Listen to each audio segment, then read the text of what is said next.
तो सभी को जय हिंद। तो हमारा पहला जो प्रश्न है कि सूर्य की चमकती सतह क्या कहलाती है। तो हम डेली जो 50 प्रश्न करते हैं वो इसमें करने वाले हैं, 50 प्रश्न जीके के, और सारे प्रश्न एकदम इम्पॉर्टेंट हैं। कल हम नहीं कर पाए थे, उसके लिए सॉरी। ठीक है, तो हमारा पहला प्रश्न है कि सूर्य की चमकती सतह क्या कहलाती है। तो इसका सही आंसर है बी वाला, फोटोस्फीयर।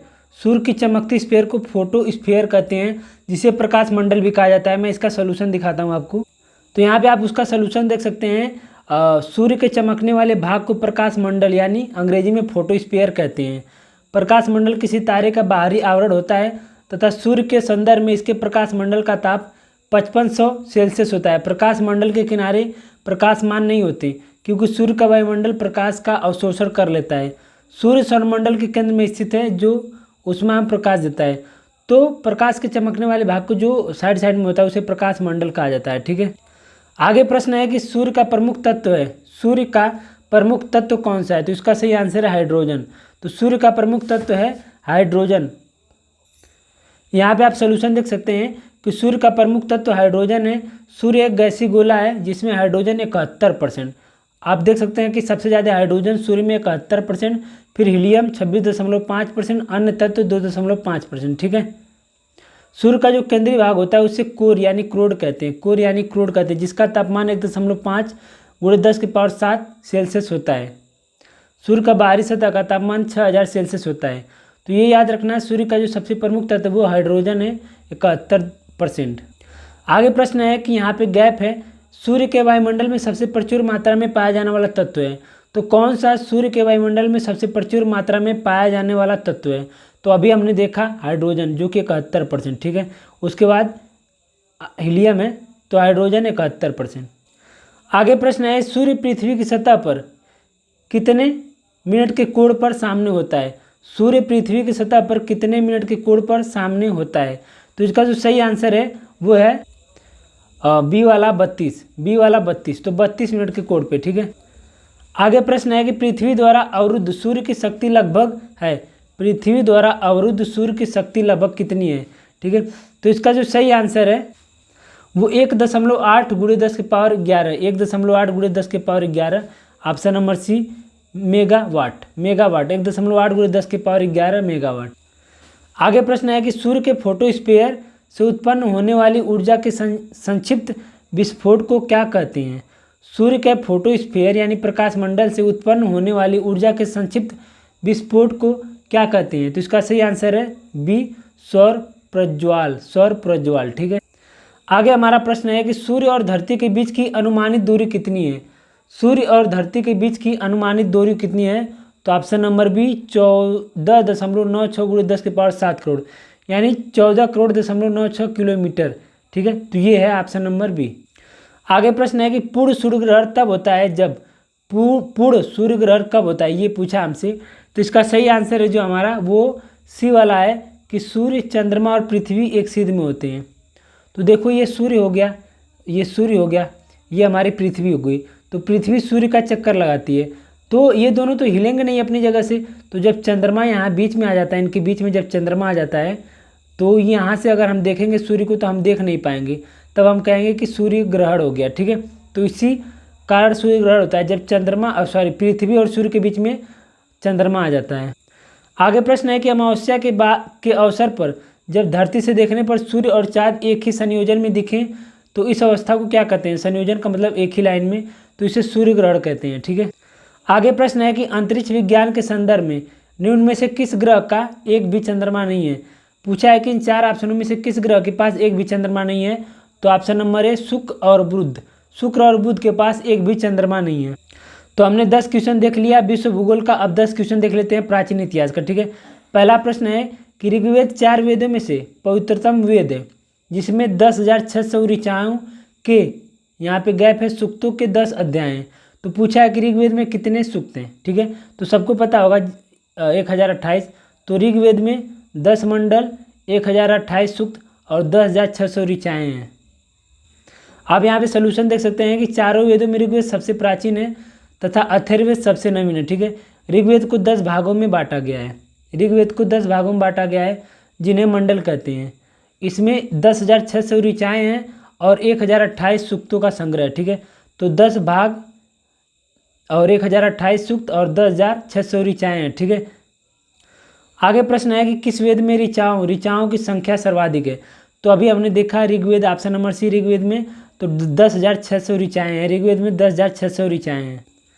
आगे प्रश्न है कि निम्नलिखित में से कौन सा चारों वेदों में सबसे पुराना और सबसे बड़ा है। सही आंसर है ऋग्वेद। तो ऑप्शन नंबर ए ऋग्वेद सबसे पुराना और सबसे बड़ा है। आगे प्रश्न है कि ऋग्वेद का संग्रह है, ऋग्वेद गैप है का संग्रह है 1028 सूक्त। तो ऋग्वेद में 10 मंडल 1028 सूक्त, 10 मंडल 1028 सूक्त और 10,600 ऋचाएँ हैं। ठीक है। तो ऑप्शन नंबर ए। आगे प्रश्न है कि प्रारंभिक हिंदू दर्शन में जीवन के कितने चरण निर्धारित किए गए हैं। सही आंसर है सी 4 चरण। सही आंसर है सी 4 चरण। यहाँ पे उन चारों चरणों को आप देख सकते हैं कि प्रारंभिक हिंदू दर्शन में जीवन के 4 चरण निर्धारित किए गए हैं। तो ब्रह्मचर्य 25 तक, गृहस्थ 50 तक, वानप्रस्थ 75 तक और चौथा है 75 से 100 संन्यास। तो ब्रह्मचर्य, गृहस्थ, वानप्रस्थ और संन्यास। ठीक है। आगे प्रश्न है कि चारों वेदों में से किस वेद को यज्ञ सूत्रों के वेद के रूप में जाना जाता है, जिसमें समान उद्देश्य के लिए इच्छित छंदों के साथ साथ विभिन्न संस्कारों के लिए अपनाए जाने वाले गद्य सूत्र भी शामिल है। ठीक है।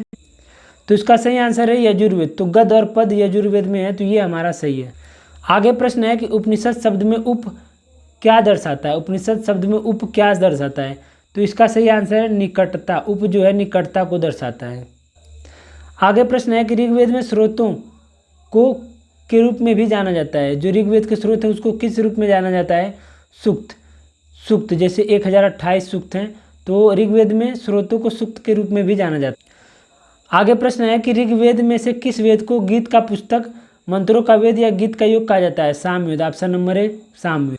प्रश्न है कि सबसे पुराना वेद कौन सा है। सही आंसर है Rigveda. Option number D Rigveda. ठीक है। तो हमने 10 क्वेश्चन देख लिया, विश्व भूगोल 10 क्वेश्चन देख लिया, प्राचीन इतिहास। अब हम 10 प्रश्न देखेंगे यहाँ पे संविधान के। ठीक है। तो चलिए शुरू करते हैं। तो पहला प्रश्न है संविधान का कि भारत का संविधान गणतांत्रिक है क्योंकि। भारत का संविधान गणतांत्रिक है क्योंकि इसमें निर्वाचित संसद का प्रावधान किया गया है। ये नहीं है। गणतंत्र का मतलब होता है कि इसमें कोई वंशानुगत घटक नहीं है, मतलब कोई वंश के आधार पर राजा नहीं बनता है। इसमें क्या होता है कि जनता के द्वारा चुना जाता है। उस भारत का एक भारत में एक चुने जाते हैं मुख्य जीव राष्ट्रपति हैं। ठीक है। तो इसमें कोई वंशानुगत नहीं है, ये वाला सही है। आगे हमारा प्रश्न है कि भारत एक गणतंत्र है। गणतंत्र का मतलब क्या होता है। भारत एक गणतंत्र है, गणतंत्र का मतलब क्या होता है। ठीक है। तो इसका सही आंसर है ऑप्शन नंबर सी। देखिए कि राज्य का प्रमुख उसके द्वारा परोक्ष रूप से चुना जाता है, तो ये वाला सही ऑप्शन नंबर सी। तो गणतंत्र का मतलब ये होता है कि जो राज्य का प्रमुख होता है वो लोगों द्वारा चुना जाता है, ना कि वंश के आधार पर बनता है। आप यहाँ पे सोल्यूशन देख सकते हैं कि भारत एक गणतांत्रिक देश है।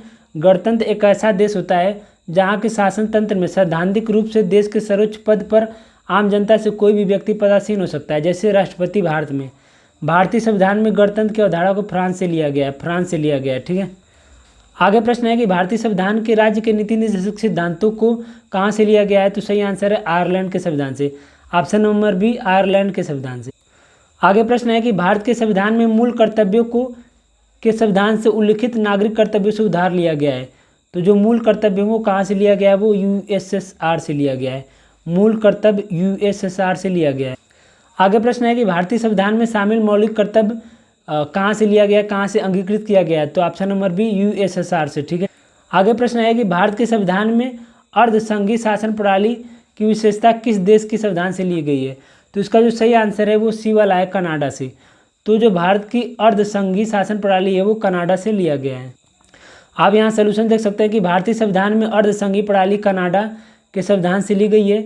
इसके अलावा सर्वोच्च न्यायालय का सलाहकारी क्षेत्राधिकार, केंद्र द्वारा राज्य में राज्यपाल की नियुक्ति आदि भी कनाडा से ही ली गई है। ठीक है। उसके बाद हमारा पूछा है मौलिक अधिकार अमेरिका से, संविधान संशोधन दक्षिण अफ्रीका से। आगे प्रश्न है कि भारत में संविधान की इनमें से कौन सी विशेषता यूनाइटेड किंगडम के संविधान से ली गई है। भारत के संविधान में इनमें से कौन सी विशेषता यूनाइटेड किंगडम के संविधान से ली गई है। इसका सही आंसर है एकल नागरिकता। यूनाइटेड किंगडम यानी यूके, ब्रिटेन, एकल नागरिकता। आगे प्रश्न है कि स्वतंत्रता समानता और बंधुत्व के प्रावधानों के अंगीकरण हेतु भारतीय संविधान निर्माताओं द्वारा किस देश के संविधान पर विचार किया गया? इसका सही आंसर है बी, फ्रांस। तो ये जो सारे लिए गए हैं स्वतंत्रता, समानता, बंधुत्वता, ये सारे प्रावधान फ्रांस के संविधान से लिए गए हैं। ठीक है, आगे प्रश्न है कि भारतीय संविधान में शामिल स्वतंत्रता, समानता एवं बंधुत्व के सिद्धांत को किस देश के संविधान से लिए गए हैं? सही आंसर है फ्रांस। आप देख सकते हैं कितने ज़्यादा एग्जाम में पूछा गया है, तो फ्रांस सही है।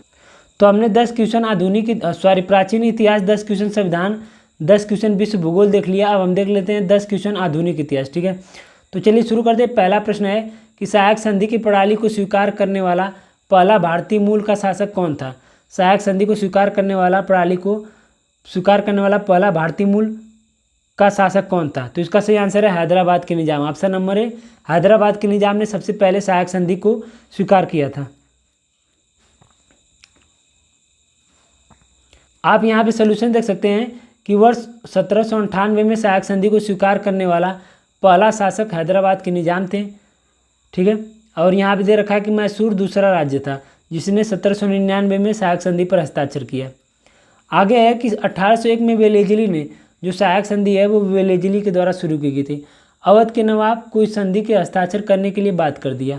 सहायक संधि वास्तव में किसी भी राज्य की संप्रभुता को छीनने वाला दस्तावेज था जिसके तहत राज्य को स्वयं अपनी रक्षा करने, कूटनीतिज्ञ संबंध स्थापित करने, विदेशियों की नियुक्ति करने और यहाँ तक कि अपने पड़ोसी देशों के साथ विवादों को समाधान करने का भी अधिकार प्राप्त नहीं था।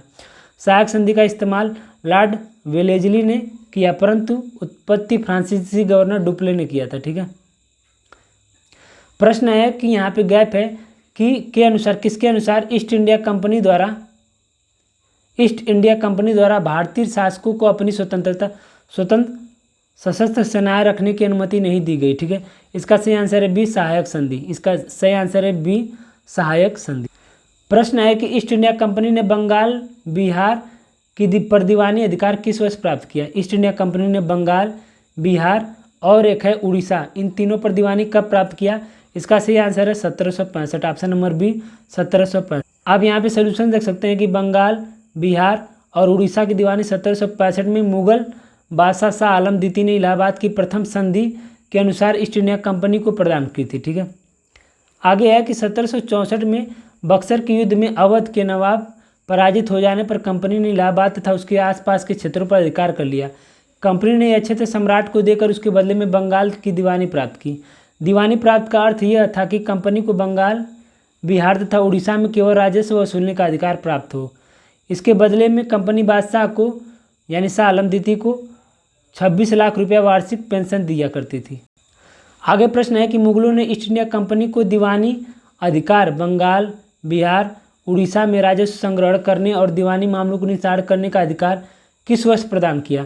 सही आंसर है ए, 1765, क्योंकि 1764 में युद्ध हुआ हमारा बक्सर का, उसके बाद ये हमारा हो गया। आगे प्रश्न है कि बक्सर का युद्ध किस वर्ष में लड़ा गया था?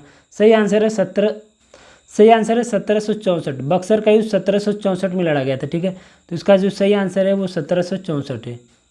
तो यहाँ पे सोल्यूशन देख सकते हैं कि बक्सर का युद्ध 1764 में लड़ा गया था। इस युद्ध में ब्रिटिश सेना के विरुद्ध अवध के नवाब सिराजउद्दौला, मुगल सम्राट शाह आलम द्वितीय तथा बंगाल के नवाब मीर कासिम, ये तीनों लोग लड़े थे और अंग्रेजों की तरफ से केवल हेक्टर मुनरो था।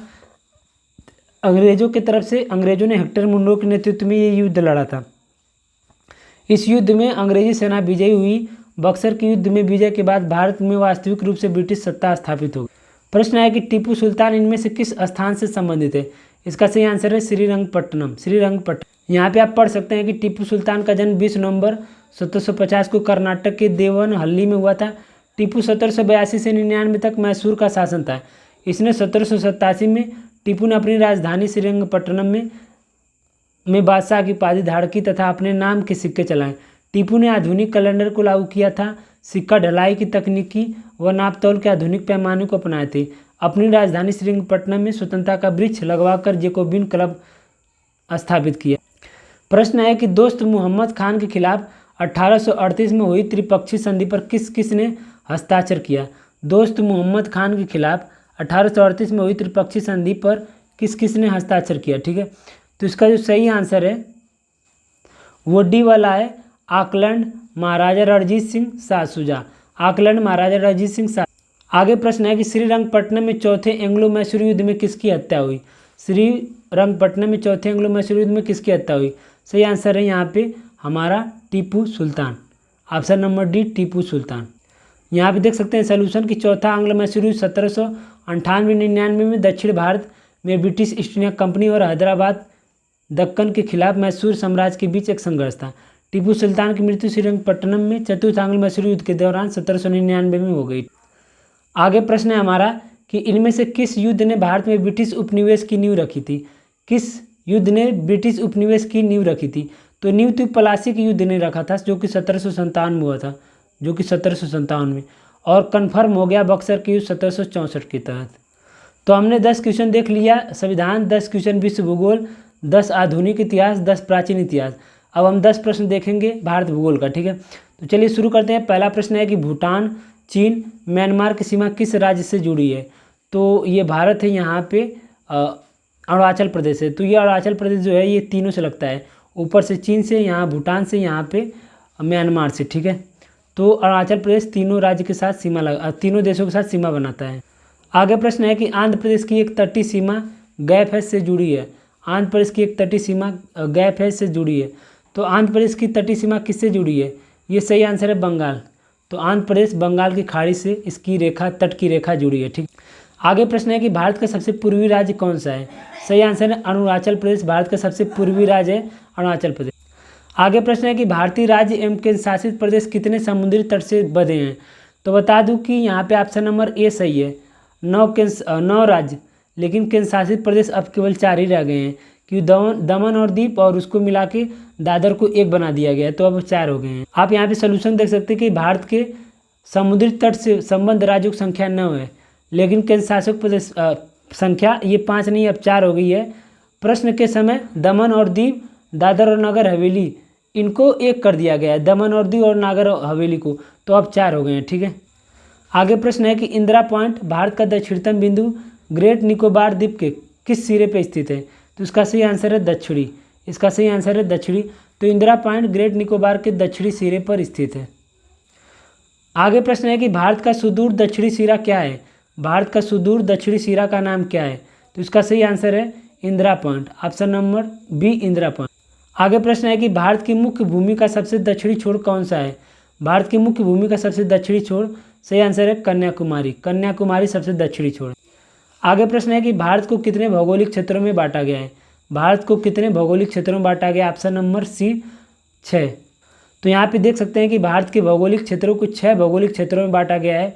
तो कौन कौन से, यहाँ पे उत्तर पूर्वी श्रृंखला, उत्तर भारत का विशाल मैदान, प्रायद्वीपीय पठार, थार मरुस्थल, समुद्री तटीय मैदान और द्वीप। 6वां है द्वीप। आगे हमारा प्रश्न है कि कर्क रेखा निम्नलिखित राज्यों में से किससे होकर नहीं गुजरती है। कर्क रेखा निम्नलिखित राज्यों में से किससे होकर नहीं गुजरती है, ठीक है। तो इसका सही आंसर है मणिपुर। तो कर्क रेखा मणिपुर से होकर नहीं गुजरती है। तो हम यहाँ से शुरू करते हैं। कर्क रेखा, कर्क रेखा यहाँ गुजरात, राजस्थान, मध्य प्रदेश, छत्तीसगढ़, झारखंड, पश्चिम बंगाल यानी वेस्ट बंगाल, त्रिपुरा और मिजोरम। तो मणिपुर से नहीं गुजरती है। 1, 2, तो 8 राज्यों से गुजरती है और 23.5 डिग्री को कर्क रेखा कहते हैं, ठीक है। प्रश्न है कि गैप है भारतीय भूमि को लगभग 2 बराबर हिस्सों में विभाजित करता है।